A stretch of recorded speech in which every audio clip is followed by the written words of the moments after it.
सुप्रभात प्यारे बच्चों, स्वागत है आपका हिंदी की कक्षा में। आज हम पढ़ेंगे संज्ञा। बच्चों, पिछली कक्षा में मैंने आपको शब्द विचार पढ़ाए थे। उसमें मैंने आपको प्रयोग के आधार पर शब्द रचना पढ़ाई थी, जिसके दो भेद थे, विकारी शब्द और अविकारी। तो आज हम पढ़ेंगे विकारी शब्द में सबसे पहले संज्ञा। सबसे पहले हम समझेंगे कि संज्ञा क्या है, संज्ञा का शाब्दिक अर्थ क्या है। बच्चों, एक बात का आप ध्यान रखेंगे, संज्ञा शब्द का उपयोग हम वस्तुओं के लिए नहीं करते, किंतु जो वस्तुओं के नाम होते हैं उसके लिए हम संज्ञा का प्रयोग करते हैं। यहाँ हम संज्ञा की परिभाषा पढ़ेंगे। किसी व्यक्ति, वस्तु, स्थान अथवा भाव का बोध कराने वाले शब्दों को संज्ञा कहते हैं। जैसे प्राणियों के नाम में कौन कौन आ जाता है बेटा? लोगों के नाम नेहा, आयुष, ओजस, अंशु, गाय, भैंस आदि। स्थानों के नाम में दिल्ली, बनारस, इलाहाबाद आदि। वस्तुओं के नाम में टीवी, कुर्सी, पुस्तक आदि। भावों के नाम में सुंदरता, बुढ़ापा, मिठास, बदबू आदि। तो यहाँ आपने देखा, प्राणियों के नाम में हमने नाम पढ़े, स्थानों के नाम पे जो हमने नाम पढ़े हैं बेटा, हर पर्टिकुलर स्थान का एक नाम होता है। जैसे पटना एक ही होगा, जापान एक ही होगा। वस्तुएं जो होती हैं वो भी संज्ञा के कैटेगरीज में ही आती हैं। अब चलते हैं संज्ञा के भेदों की ओर। संज्ञा के 3 भेद होते हैं: व्यक्तिवाचक संज्ञा, जातिवाचक संज्ञा, भाववाचक संज्ञा। तो सबसे पहले हम यहाँ पर पढ़ेंगे कि व्यक्तिवाचक संज्ञा क्या होती है। जैसे नाम से ही आपको समझ में आ रहा है प्यारे बच्चों, व्यक्ति यानी कि कोई व्यक्ति। जो संज्ञा शब्द किसी विशेष व्यक्ति का, वस्तु का, स्थान और प्राणी का बोध कराता है उसको हम व्यक्तिवाचक संज्ञा कहते हैं। जैसे रजनीश किसी व्यक्ति का नाम है, लखनऊ व्यक्तिवाचक संज्ञा है, गंगा, हिमालय यानी कि इन सब के पर्टिकुलर नाम है।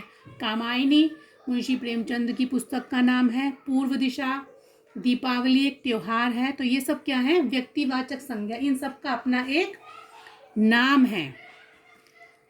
दूसरे भेद की तरफ चलते हैं, जातिवाचक संज्ञा। जो संज्ञा शब्द अपनी पूर्ण जाति का बोध कराते हैं उन्हें हम जातिवाचक संज्ञा कहते हैं। जैसे किसान, मजदूर, लेखक, मोर, गाय, हाथी, नदी, पर्व, पुस्तक। अब यहाँ पर आप पर्व को देखेंगे।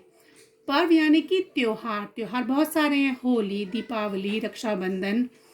कुछ राष्ट्रीय त्योहार होते हैं, राष्ट्रीय पर्व होते हैं, 15 अगस्त, 26 जनवरी, इस तरह से। अब चलते हैं हमारे तीसरे भेद की ओर, भाववाचक संज्ञा। भाववाचक संज्ञा में वस्तु और व्यक्ति के जितने भी गुण और दोष होते हैं हम उसके बारे में बोध करते हैं। जैसे हमने अगर कोई फल खाया तो उसमें मिठास होती है, मानवता का गुण होता है हमारे अंदर, मित्रता का भाव होता है। हमें जब प्यास लगती है, जब हम किसी गरीब को देखते हैं तो हमें दया आती है। बापूजी का कहना कि अहिंसक बनो। इसी तरह से बुढ़ापा और गर्मी, ये सब भी भाववाचक संज्ञाएं हैं। हमारे हिंदी शास्त्र में से प्रभावित होकर जो हमारा अंग्रेजी व्याकरण है उसमें हमारे 2 संज्ञा के भेद आते हैं जिनको हमने हिंदी में भी स्थान दिया है। तो बच्चे, इस प्रकार से जो हमारे संज्ञा के भेद हैं वो 3 ना होकर के 5 हो जाते हैं, क्योंकि जातिवाचक संज्ञा के 2 उपभेद माने गए हैं हमारे हिंदी व्याकरण में, जिसमें एक है समुदायवाचक और एक है द्रव्यवाचक। अब देखिए समुदायवाचक क्या होता है। समुदाय के नाम से ही आप समझ पा रहे होंगे बच्चों, जब हम किसी झुंड के बारे में, किसी समुदाय के बारे में, किसी समूह के बारे में बोध करते हैं तो उसको हम समुदायवाचक संज्ञा कहते हैं। जैसे मान लो सेना है, सेना में बहुत सारे सैनिक होते हैं तो सेना। सभा, राज्यसभा में बहुत सारे लोग बैठते हैं तो वो समुदाय होता है। गुलदस्ता कब बनता है? जब अलग अलग तरह के फूलों से हम गुलदस्ता बनाते हैं, तो यानी कि फूलों का समुदाय गुलदस्ते के रूप में आ जाता है। कक्षा में बहुत सारे बच्चे बैठे हैं तो वो समुदाय हो गया। अब हम चलते हैं द्रव्यवाचक संज्ञा की ओर। जिन संज्ञा शब्दों से किसी द्रव्य पदार्थ अथवा धातु का बोध होता है उसको हम द्रव्यवाचक संज्ञा कहते हैं।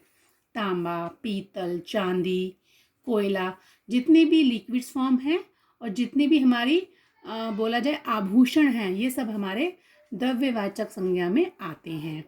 हिंदी व्याकरण में बेटा समुदायवाचक को तथा द्रव्यवाचक संज्ञा को हम जातिवाचक संज्ञा में ही कंसीडर करते हैं।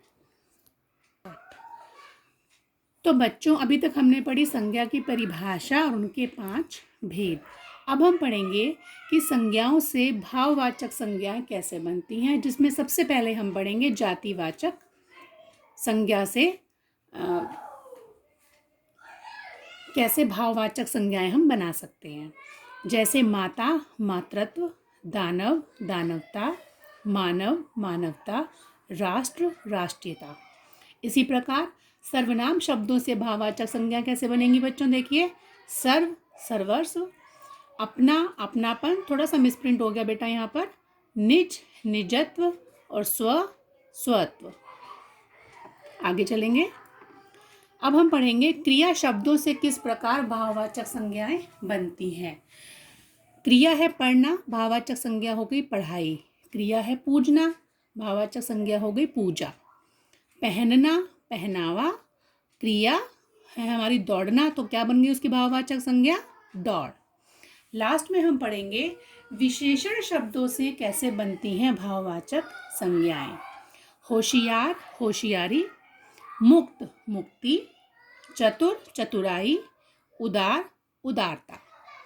तो बच्चों, आज हमने संज्ञा पढ़ी।